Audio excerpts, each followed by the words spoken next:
Tragically, Hill battled severe type 1 diabetes for most of her life. In fact, it was this diabetes that had stunted her physical growth and pushed her toward a career in voice acting. In May 1996, Hill slipped into a diabetic coma and suffered a massive stroke just a few days later. She later passed away on July 15th, being just 32 years old. Oh, Jack, I can't stand the thought of being away from you for a whole 2 weeks. Well, it'll be like before we met. Brad Renfro. Love's innocent, Huff. We gotta help him. We ain't gotta do nothing. You let him hang for something he didn't do. There ain't no skin off my back. This star was one of the most promising young actors of the 90s, boasting a raw talent that earned him critical acclaim. While he was known for intense dramas like The Client, Disney fans will forever remember him as the mischievous Huckleberry Finn in Tom and Huck, starring opposite Jonathan Taylor Thomas. Okay. Tom Sawyer. Swear they'll keep it shut. About what they sing. May they drop down dead if they ever tell a song.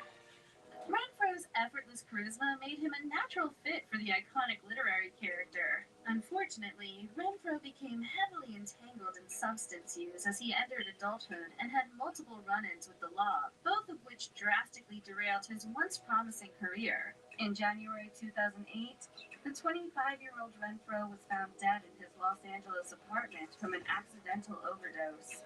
I thought we was friends, Huff.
my name is Tiffany, and today I'm bringing you a super easy, beginner-friendly makeup look, but a vampire look. Perfect for if you're looking for like a nice little last-minute Halloween moment. This is it. So let me show you guys. I'm so excited for these. These are the vampire teeth that I got. I'm gonna pop one in because I'm just so excited for these.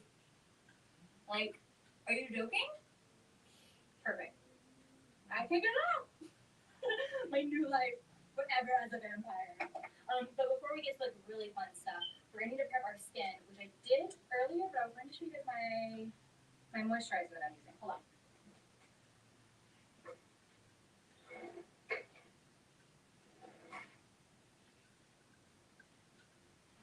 Alright, so this is the one that I've been loving recently, but again, just use whatever you normally use. You don't want to skip the prepping your skin portion of this though, because that's what is going to make sure that your makeup will last all throughout all of your Halloween shenanigans. So I already put this on.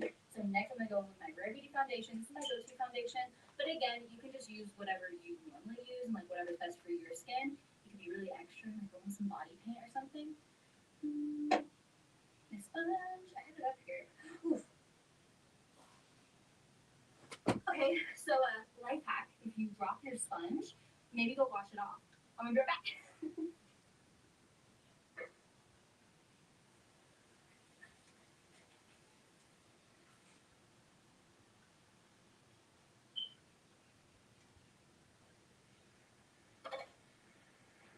Look how cute he is! This is my favorite sponge. It's super inexpensive, it's a great quality, and he's also doing ghost face, which is just like perfect for Halloween.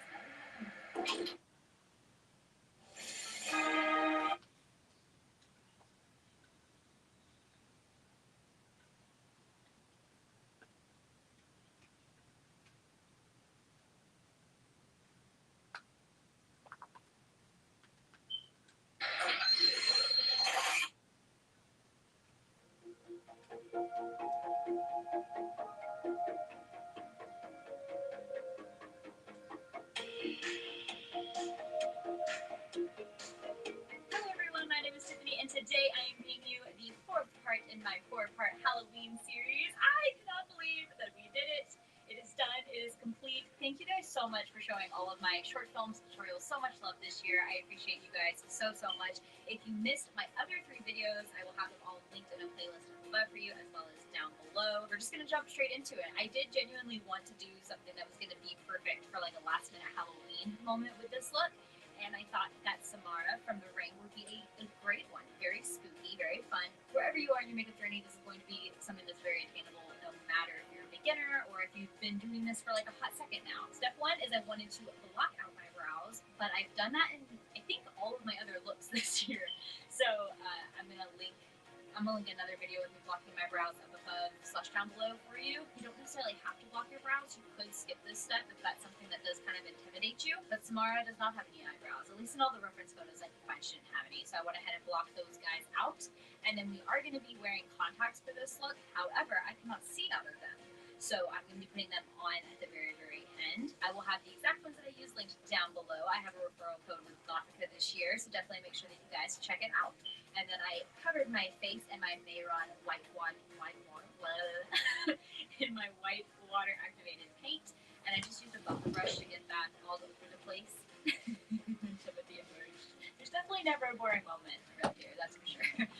So I finished doing that. I did end up switching brushes just because I wanted to have a little bit more coverage. However, I want the overall vibe of this look to have some translucency, given how Samara expired. I don't want to give spoilers. I know that the film came out in 2002, but I don't want to give spoilers. Which now that I'm saying that, because of what I'm doing in the look later, I'm going to talk about it anyways. Okay, so spoiler alert. There's some drowning that goes down. I don't know why I'm like this. I'm so sorry. But anyways, so she needs to look like she is dying. So there's still going to be a little bit of like a translucency with that. It's not like whenever we did Pennywise and it was clown. You know, not that I rambled about that for too long. I took my Milk Jumbo pencil from Cosmetics and I ran that along my eyebrows and on my nose, anywhere that I wanted a little bit more coverage, and then just blended it out with my finger. Before moving on to anything else, I set everything with white eyeshadow. I used a fluffy brush and I also used this packer brush from Beauty's Favorite Brushes. Next, I'm taking my Ben Nye Cosmetics Master Cruise Will, and with that, I'm taking red and a purpley brown shade, and I'm mixing them together. I'm popping this on the inner corner of my eye. I'm running it in my waterline as well. And with this is just adding some color to everything. I'm starting that shading process. It looks really intense at first, but I'm going to be taking a white eyeshadow and packing out on top of these areas, so that way it looks like the color is actually coming from within rather than taking on makeup. If you don't have this bruisable, that is totally okay. Use another cream makeup product or like a lipstick or something. Just make sure that whatever you're using is okay for you to have around your eyes. I actually had another look planned for my grand finale look this year, which was a little bit of a fail, but it's okay. It all worked out because that meant that I got to use Abby Roberts' new palette that she just came out with Morphe. Congratulations to Abby. You're not going to see this video, and that's a-okay. But when I saw this palette, let me tell you, I lost my mind. There's so many good colors in this. It's been a hot minute since I got a palette and was just excited for one. And let me tell you, it's in stores now. And I'm just saying that you may or may not need to go grab this. You have neutrals, you have beautiful shading colors, you have some like, little shimmers in there, but there's a lot of mattes, so you can just like really play. And I'm really excited about it in case you come up too. And I know this is like not part of the video, but it is part of the video now because it's something that I'm excited about and I wanted to share it with you guys. So sorry for geeking out, but also not sorry for geeking out. Don't apologize for having excitement about things that make you excited. I just like posed and put both my hands on my hip and like grinned. I just want you to imagine that. Man, I'm really getting sidetracked in this video, huh? Okay, so getting back on track. You can see that I'm keep making this like snarling, angry kind of face and like tilting my head down, and that's because of the reference image that I was looking at. That's the face that Samara was making, and basically I'm trying to get my face to look like that without me having to snarl. So I'm furrowing my brow, and then I'm taking this taupey, cool tone kind of gray shade, and I'm using my FX detailer brush from these favorite brushes, and I'm drawing attention to any of the little divots that I already naturally have, and then I'm creating new ones that don't exist, and I'm again just looking at the reference image and drawing those little lines to try to match with Samara's. And again, with this, I'm still using that exact same shade. This is basically acting as like my initial base for everything, and then a little bit later, I'll take a finer detail brush and I'll go in with a deeper like, brown shade, and I use that to really draw attention to these areas. And in doing so, it really brought everything to life. To help me look a little bit more angry, I go in at my brow and I hollow that out a little bit, and then I also curl it upwards, so that way it just looks like I'm naturally enraged. I also wanted to make sure that I'm intensifying those eye bags, so again, I went in with that same shade and just drew little lines underneath there, and then in between those lines and where my actual waterline is, I popped a little bit of white, so that way it would look like that area was coming forward. This entire process is really like a back and forth. I went in with a few of these like cool tone gray shades. I'll play you the exact shades. So the shades that I played around with were Freckle, which is a mid-tone gray shade, Brownie Points, Booty Guru, and SOS. Or is it 505? I think that's actually 505. I also used the shade Rip, which is appropriate. So those are the main ones that I used for shading purposes. Once I'm happy with the placement of all those areas, this is whenever I go a smaller, tiny, little itsy baby brush, and I go in with Brownie Points and use that to make each of those areas stand out. Going in with the lighter shade first and a bigger brush, it basically gives a shadow for the shadow, if that makes any sense. You can go in and just do that first step and you'll be totally fine. It's just an easy way to make these wrinkles look even more realistic. After hollowing out my eyes using a mixture of all those brown tones that I mentioned earlier, I shimmy over to my little smile lines. And I'm using the exact same method, but whenever I finish with the smile line, I use my little packer brush and the white shadow from the palette to make sure that it blends with my skin. For this next step, I will be using my skin